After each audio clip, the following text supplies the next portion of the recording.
Hello viewers, আশা করি আপনারা সবাই ভালো আছেন, সুন্দর সুস্থ আছেন। ওয়ার্ডপ্রেসের আরেকটি ভিডিওতে আপনাদের সবাইকে স্বাগতম। আজ আমরা কথা বলবো ওয়ার্ডপ্রেস ড্যাশবোর্ডের হেডার অ্যান্ড ব্যাকগ্রাউন্ড অপশনটি নিয়ে। এই দুটি অপশন দিয়ে মূলত আমরা ওয়ার্ডপ্রেসের কী বিষয়গুলো চেঞ্জ করতে পারি এবং কি ডিজাইন করতে পারি তার সম্পূর্ণটাই বিশদ বিবরণ থাকতেছে আজকের এই ভিডিওতে।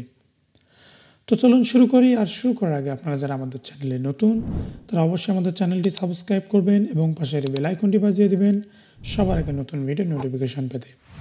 আর সেই সঙ্গে যারা ফেসবুক পেজ থেকে ভিডিওটি দেখতেছেন তারা অবশ্যই আমাদের পেজটি ফলো করবেন, লাইক দিবেন এবং শেয়ার করবেন। তো চলুন ইন্ট্রোর পর ফিরে আসি।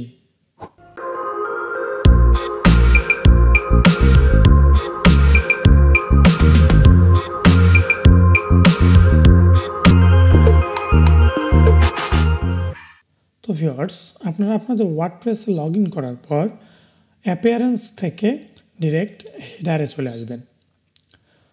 মূলত আপনাদেরকে যদি বলি আসলে হেডারের কাজ কী, আসলে এই হেডারে মূলত আপনার হচ্ছে এই যে আপনার এখানে দেখুন মেনু বারটি, এই মেনু বারটি হচ্ছে মেইন মেনু এবং এই মেইন মেনুর উপরের যে সেকশনটি থাকে মূলত এটিকে হেডার অপশন বলা হয়ে থাকে।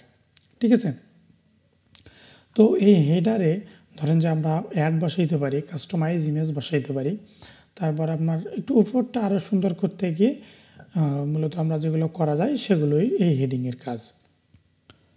তবে এক একটি ওয়েবসাইটের এক একটি থিমসের আন্ডারে হেডারের অপশনগুলো এক এক ধরনের হয়ে থাকে। ঠিক আছে, তবে এই যে ওয়েবসাইটটি আমি আপনাদেরকে দেখাচ্ছি যে থিমটি, এই থিমটির আন্ডারে হেডারে শুধুমাত্র অ্যাড ইমেজ অপশনটি রয়েছে। কিছু কিছু থিমসের হেডারে আপনার আরও কিছু কাজ থাকে, আরও কিছু হেডারের কিছু স্টেকি মেনু থাকে, আবার কিছু স্ক্রিপ্ট দিয়ে গুগল অ্যাড বসার অপশন থাকে। এগুলো মূলত থিমসের উপর, থিমসের আনুষঙ্গিক কাজগুলোর উপর নির্ভর করে। তো এই থিমসে মূলত এখানে শুধুমাত্র হেডার ইমেজ অ্যাড করার জায়গা রয়েছে। আসলে তেমন এই থিমসটাতে উপরে হেডারে ইমেজ অ্যাড করার মূলত কোনো প্রয়োজনই নেই। তারপরেও আপনারা আপনাদের চাইলে আপনাদের অন্যান্য যে থিমসগুলো থাকবে সেগুলো তো এখানে অ্যাড নিউ ইমেজ থেকে এখান থেকে একটা ইমেজ সিলেক্ট করতে পারেন। তবে এখানে হেডারে ইমেজটি আসবে না, কারণ এটা আমাদের অফলাইনে আছে এই কারণে। আর আমাদের ওইখানকার একটা হেডের ইমেজ নিয়ে আসতে গেলে একটা সাইজে নিয়ে আসতে হবে, যে সাইজটি আমাদের এখনও করা নেই। ঠিক আছে, এখানে ইরর আসবে এই কারণে। তবে এইটার কাজ, এই অপশনটির কাজ এতটুকুই। ঠিক আছে, তো আর এটা আমাদের না করলেও হবে। আসলে হেডারে আমরা কখনো ইমেজ ব্যবহার করবও না, প্রয়োজনে পড়বে না। ঠিক আছে, ওখানে ডিরেক্ট যদি আমাদের ওয়েবসাইটে গুগল অ্যাড বসাই বা অন্যান্য কোম্পানির স্পন্সর অ্যাড বসাই সেক্ষেত্রেই মাত্র ইউজ করব, তার আগে নয়। তো এরপরে হচ্ছে ব্যাকগ্রাউন্ড অপশনটি রয়েছে। যদি আপনারা ব্যাকগ্রাউন্ডে আসেন, ব্যাকগ্রাউন্ডের কাজ হচ্ছে আপনার ওয়েবসাইটের যে মেইন কালারটি রয়েছে, ব্যাকগ্রাউন্ড কালারটি, যেমন এই কালারটি হচ্ছে গ্রে কালার। এই কালারটি যদি আপনারা চেঞ্জ করতে চান, অন্য কালার দিতে চান, সেক্ষেত্রে ব্যাকগ্রাউন্ড কালার অন্য অপশন থেকে চেঞ্জ করে দিতে হবে।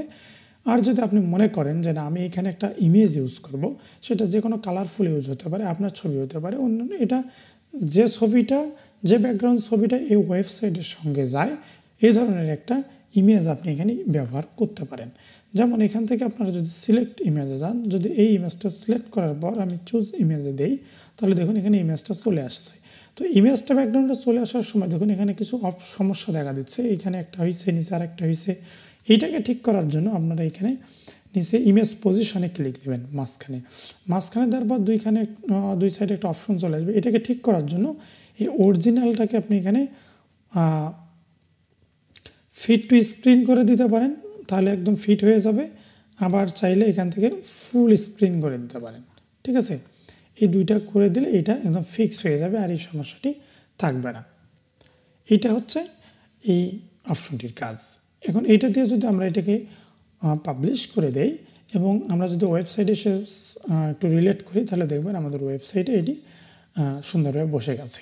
ঠিক আছে, আর আপনাদেরকে যেটি বললাম যে ওই হেডার ইমেজ, সেই ইমেজটা যদি আমরা এই দেখেন এখানে এখন বোঝা যাচ্ছে এই যে অপশনটি ফাঁকাটি, মেনু বারের উপরের ফাঁকা জায়গাটি, এইখানে একটা ইমেজ এখানে বসা যাবে, হেডার ইমেজ। ঠিক আছে, এবং এই ইমেজে এখানে আরও কিছু লেখাও যাবে, মেনু আনা যাবে। ঠিক আছে, তো এইখানে একটা কালারফুল আপনি চাইলে এটা হেডার দিতে পারেন, ঠিক আছে, যদি আপনি মনে করেন।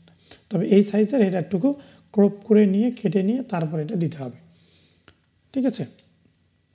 তো এটি হচ্ছে এই মূলত আপনার হেডার এবং ব্যাকগ্রাউন্ডের কাজ, ঠিক আছে। হেডার অ্যান্ড ব্যাকগ্রাউন্ডের কাজ মূলত এতটুকুই। তো আশা করি আপনারা বুঝতে পেরেছেন এবং আমি আপনাদেরকে বোঝাতে পেরেছি। তারপরেও যে কথাটি বলে রাখি যে এক একটি থিমস এবং ওয়েবসাইটের মূলত হেডার এবং ব্যাকগ্রাউন্ডগুলো ওই থিমসের অপশন স্টাইলের উপর নির্ভর করে যে হেডারে কী অপশন থাকবে, ব্যাকগ্রাউন্ডে আর কী অপশন থাকবে, ঠিক আছে। এই হচ্ছে বিষয়। তো আজ এ পর্যন্তই। তারপরেও যদি আপনাদের কোথাও বুঝতে অসুবিধা হয়ে থাকে তাহলে অবশ্যই ভিডিওর কমেন্টের নিচে আপনারা সমস্যাটুকু জানাবেন, বা আমাদের প্রত্যেকটা ভিডিওর ডিসক্রিপশন বক্সে ফেসবুক পেজের লিঙ্ক পাবেন, সেখানে গিয়ে কমেন্ট করতে পারেন বা আমাদের ইনবক্স করতে পারেন। আমি খুব দ্রুতই আপনার সমস্যাটি সমাধান করে দেব। তো আজ এ পর্যন্তই, সবাই ভালো থাকবেন, টাটা, বাই বাই।